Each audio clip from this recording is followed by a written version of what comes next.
Hare Krishna. So in last week's class, it was on Friday, we finished discussing chapter 3, text 27. But we got some questions.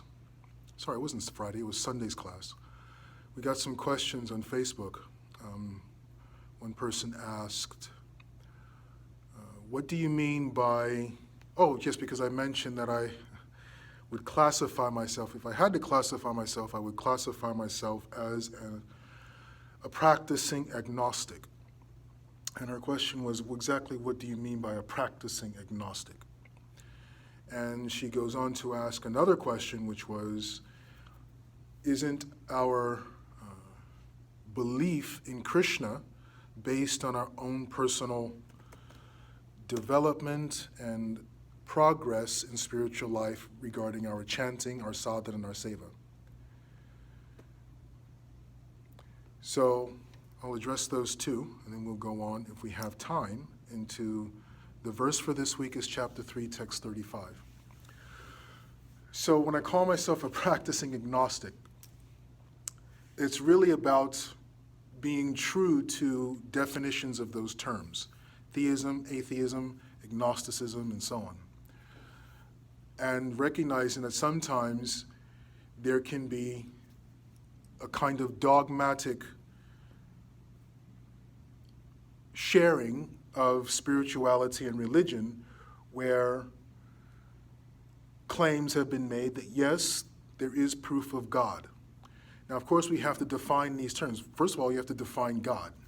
If we had a room full of 30 people and we asked everyone to define what is God, you would get very little, you get some overlap, but you would not get a very strong consensus about all the aspects or what God is. And you'll get a lot of disagreement as well.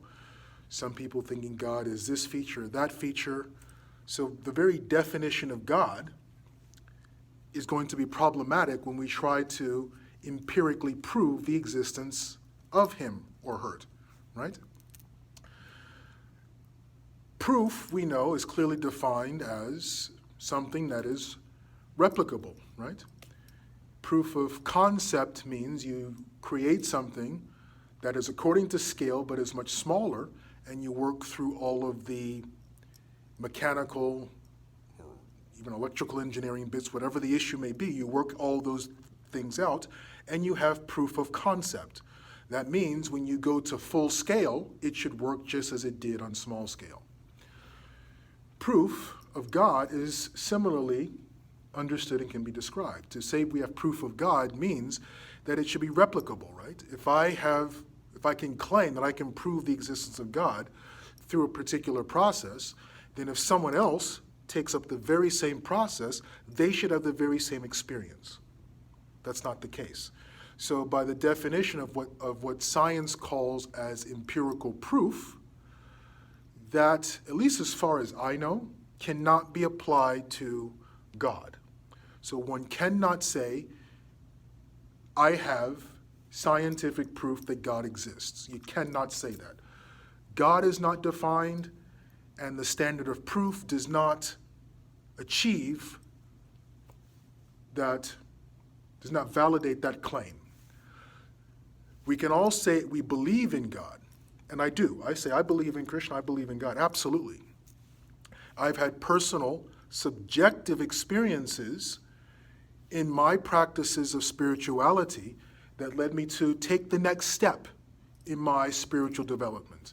I've had some personal experiences that encouraged me, that validated my experience and impelled me to take the next step in my spiritual development. But that's all subjective.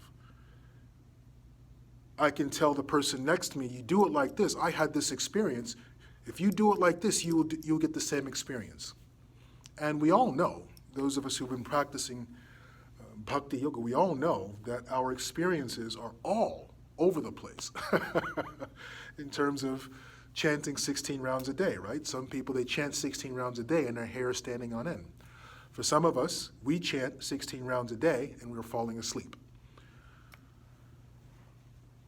So that's what I mean to say that to say God exists empirically, scientifically, cannot be done, as far as I know. But we can all say we believe in God. And that's very important because when we're trying to share our experiences of spirituality, we have to be true. We have to have a measure of personal integrity, and we can cite others' experiences with the Supreme. We can cite our own experiences with the Supreme, but we have to be sure, we have to have the integrity of character to explain to others that their journey, their spiritual journey in bhakti yoga is going to be unique to them.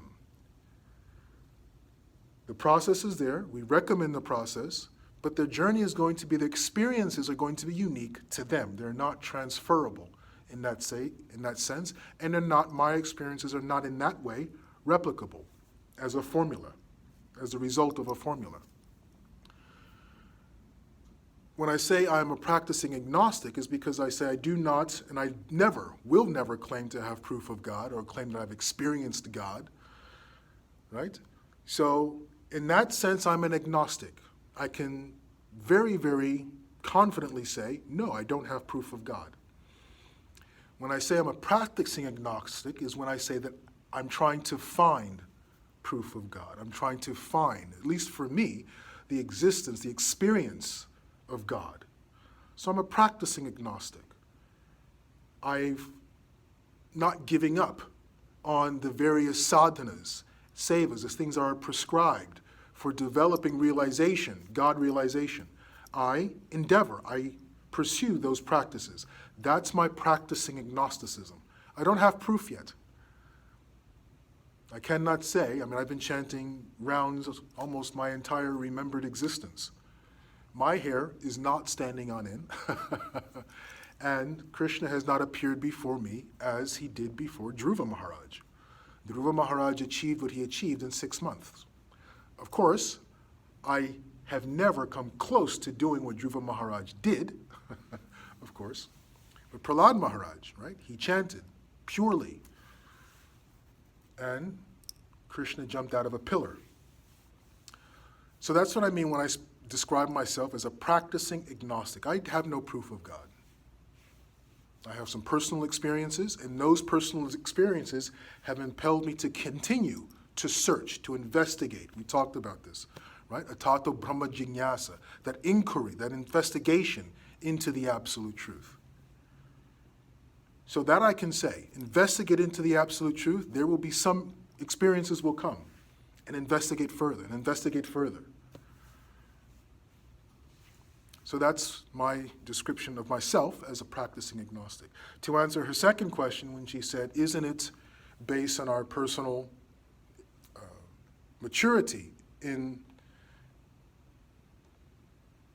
our spiritual journey? And that's precisely correct. I'm going to read the question here to make sure I'm actually... She asks, is it not historically recorded? Oh, this is another question. She asked, aren't the Vedas proof of Krishna? Well, the Vedas are, I wouldn't use the term proof, because again, when we talk about the word proof, there's what is defined as proof is very clear to define as to what proof is. There is proof of the existence of a personality called Krishna, yes. There's historical references that give a high indicator that there was a personality at some point in the past, between 2000 and 3500 BC. There was a personality called Krishna that seems to be in the historic written record. Proof of God from the Vedas is, again, we have to be true and practice integrity to define what is empirical proof. The Vedas do not give empirical proof of God in the sense that empirical proof is defined, right? The Vedas give indicators, the Vedas give references, the Vedas are records of others' experience of God. one could almost say those references are anecdotal, right? But one cannot say that what the Vedas give are empirical proof of the existence of God. That is a stretch. That is, I would argue, is intellectually dishonest to say that. But it doesn't mean to say that for those who believe in the Vedas, that the Vedas are not an authority. That's a different issue entirely. We're talking about empirical proof of the existence of God, and we're talking about the authority. And that's always talked about, or the example is always given of the person who is in the know of knowledge can tell us something which if there's an authority, the professor tells us this is how this formula works. Because the professor is the authority, we take it on faith until we realize and understand that algebraic formula, whatever it may be. When the mother says, this is your father, we take the mother, she is the authority, until we grow up to know better, right? So the Vedas are like that. But the Vedas are not empirical proof as empirical proof is defined as a measure of understanding. She goes on to ask, is it not historically recorded that Krishna was on earth? Yes, that is historically recorded that Krishna is on earth. Is that not proof? No, that is proof that he was on earth. That's not proof of God, and there's a big distinction. That Krishna existed was one thing, and I was never contesting that. I was saying that there's no proof of Krishna is God. There's no empirical proof of that last part. Krishna is God. I was speaking to some friends and they were saying, well, the Bhagavad Gita never says, Krishna does not claim in the Bhagavad Gita that he is God. Krishna claims throughout the Bhagavad Gita that he is God. But even Krishna's claiming that he is Bhagavad Gita is not empirical proof the way we define empirical proof in our modern civilization, our science-based civilization, right? Krishna claiming that he is God is not empirical proof that he is God. Arjuna, right, with 10th chapter, right? Arjuna says, Asita, Devala, Vyasa, they've all said, these are authorities, they've all said that you are the Supreme Personality of Godhead. I, therefore, accept. Others saying that Krishna is God is not empirical proof as we define empirical proof, right? They are authorities, but then we have to, empirical science would say, well, who are these people? Who's Devala? Who's Vyas? And how do they come to the conclusion that Krishna is God? So once you start to scrape at that, then the claim that is empirically proven is intellectually less than honest. Let's put it that way. But again, this does not mean that the Vedas are not authority. This does not mean that the Bhagavad Gita is not authority. We're just dealing with definitions of terms and what those definitions of terms mean when we talk about God. She goes on to ask, is the way that we find proof ourselves on a personal level simply by chanting and engaging in seva? Then we feel, she puts in quotes, the presence of God. That was a question, and she answered her own question. Yes, that's absolutely correct.